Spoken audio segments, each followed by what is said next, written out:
أعوذ بالله من الشيطان الرجيم بسم الله الرحمن الرحيم الحمد لله رب العالمين والصلاة والسلام على أشرف الأنبياء والمرسلين وعلى آله وصحبه أجمعين قال الله سبحانه وتعالى أعوذ بالله من الشيطان الرجيم خذ من أموالهم صدقة تطهرهم وتزكيهم بها الآية وقال النبي صلى الله عليه وسلم حسنوا أموالكم بالزكاة Sadaq Rasulullah sallallahu alaihi wasallam. Kepada kaum muslimin dan muslimat yang dirahmati Allah sekalian, alhamdulillah kita sama-sama bersyukur kepada Allah Subhanahu wa taala.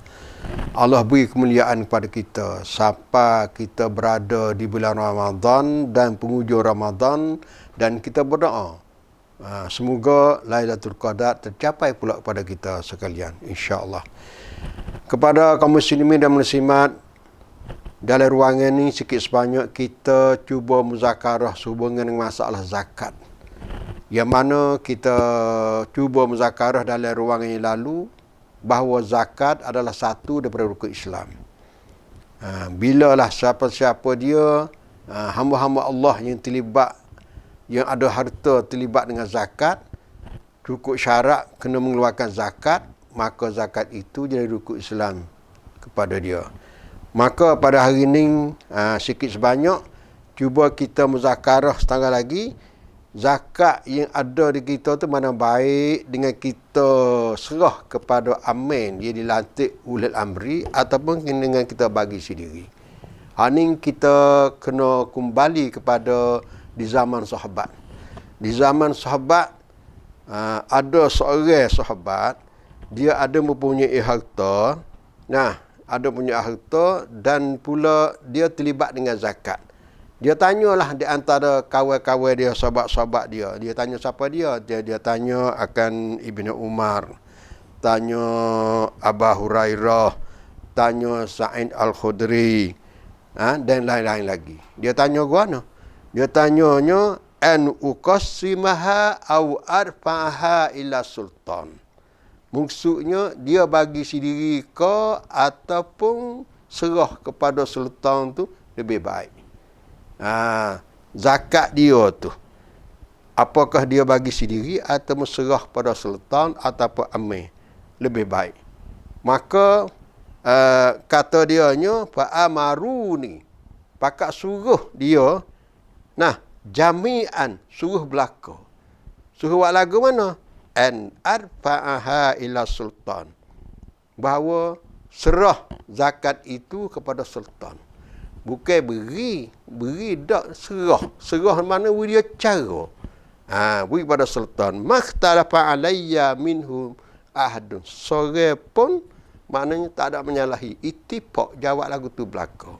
Kalau gitu jawapannya mana baik dengan kita bagi sendiri ataupun kita serah pada amir yang dilantik oleh wali amri, serah kepada amir itu adalah lebih baik.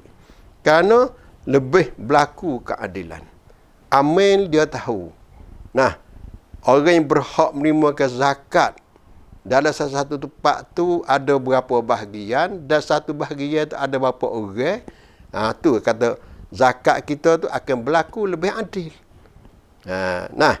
Oleh kerana tu kalau kita tengok Ibnu Umar radhiyallahu anhu, Ibnu Umar radhiyallahu anhuma ada juga dia berkata irfa'u sadaqatikum ila man wallahu Allahu amarakum. Maksudnya zakat kamu tu kamu serahlah. Irfa'u tu serahlah kepada orang yang memerintahkan kamu, iaitu pada wali amri. Sebab kalau berlaku macam tu, serah macam tu adalah sampailah kepada tujuan. Kalau kita ingkar, tak serah ke dia tu, maka kita lah bertanggungjawab. Kalau ada kesilapan tak kena, kita kena bertanggungjawab sendiri. Bila serah pada amir, zakat kita tu dah berlaku, dah jadi. Lepas tu amir lah bertanggungjawab yang diperintah oleh amri. Lepas tu satu lagi, perlunya kita pakai menghayati apakah hikmat, apakah perkara yang lebih maslahat kita mengeluarkan zakat atau menyerah kepada wali amri. Menyerah pada amir yang dilantik. Memanglah bila kita serah pada satu tempat, zakat kita tu berkumpul. Zakat kita tu banyak. Satu, dia boleh bagi pada asnaf-asnaf tu mana cukup adil. Yang kedua pula, bila zakat tu banyak, dia bagi pada asnaf-asnaf tu sekadar wihilai lapar. Dan wihilai dahga. Boleh duduk. Zakat hak ada lagi tu, dia boleh buat rancangan. Boleh buat masyarakat, boleh buat rancangan, beri kepada orang fakir miskin itu buat kerja, membiakkan ekonomi. Supaya terlepas dari belenggu kefakiran. Itu tak boleh kita buat kalau zakat tak beri pun. Kalau zakat duk celura seperti tali sabuk situ sorak sini sorak tu tak ada buat apa. Tapi bila zakat tu berkumpul, bila tali sabuk tu bertumpul tempat tulur jadi pita, jadi persatu, jadi kemah, jadi jerak, boleh melaksanakan, boleh tambak, boleh ikat, boleh buat guna gapo-gapo. Tu jadi maksudnya bila zakat tu berkumpul banyak di satu tempat, maka boleh kita membiakkan ekonomi masyarakat kita. Nah, hak duk miskin, hak duk dahaga tu, dia juga akan dapat hidup mewah bersama. Akhir umat Islam kita di satu tempat, dia ada rumah tangga dan dia tak jadi ikat kelambu bawah getak lah, insya-Allah.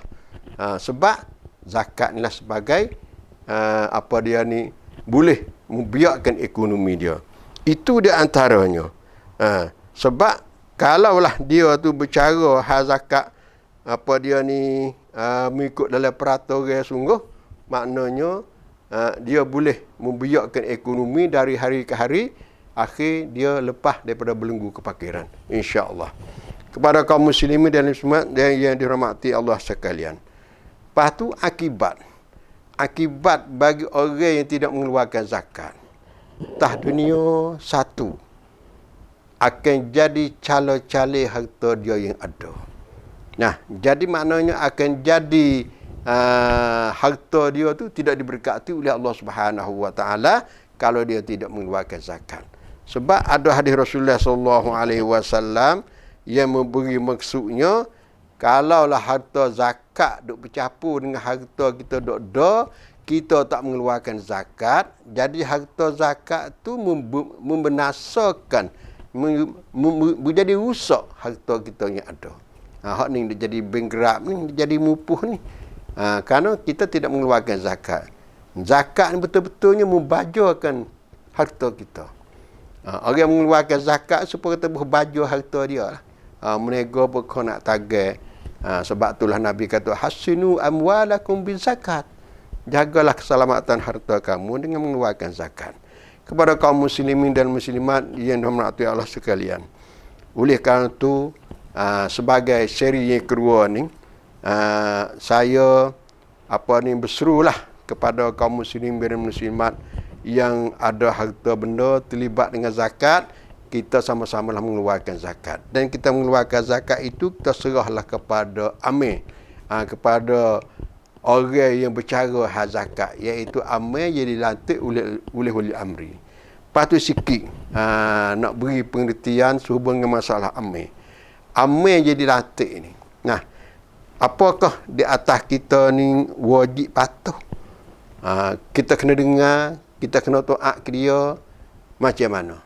Ni satu persoalan.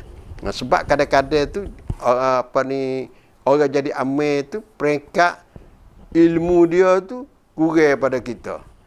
Nah, ilmunya kurang pada kita, tapi orang latih dia jadi amir. Apakah kita kena patuh ke dia? Ataupun bagaimana? Oleh itu persoalannya, apakah wajib mematuhi kepada amir-amir yang dilantik oleh wali amri pada pengurusan zakat? Jawabnya, nah, wajib mematuhi kepada amir-amir apa saja amir tu, apa dia ni yang dilantik, maka wajib kita mematuhi kepada dia. Sebab dia selaku amir yang dilantik oleh wali amri. Rasulullah sallallahu alaihi wasallam bersabda, an Anas bin Malik radhiyallahu anhu qala Rasulullah sallallahu alaihi wasallam, isma'u wa ati'u wa inistu'mila alaikum abdun habasyiyun ka'anna ra'sahu zabibah.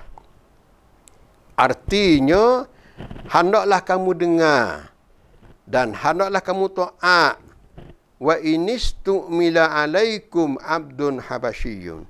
Dan jika melatih atas kamu tu hamba Habasyi.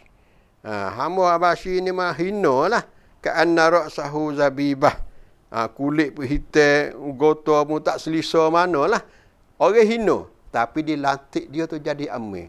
Wajib kita mematuhi.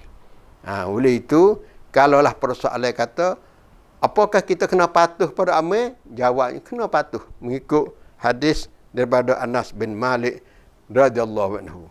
Kepada kaum muslimin dan muslimat, ya rahmatullah sekalian, maka dalam ruangan ini sekadar setakat inilah kalau ada kekurangan sepanjang agama dan kita sama-sama berdoa, Allahumma taqabbal minna salatana wa siyamana wa zakatana wa sadaqatina wa du'aana wa sa'iru amalina. Amin ya rabbal alamin.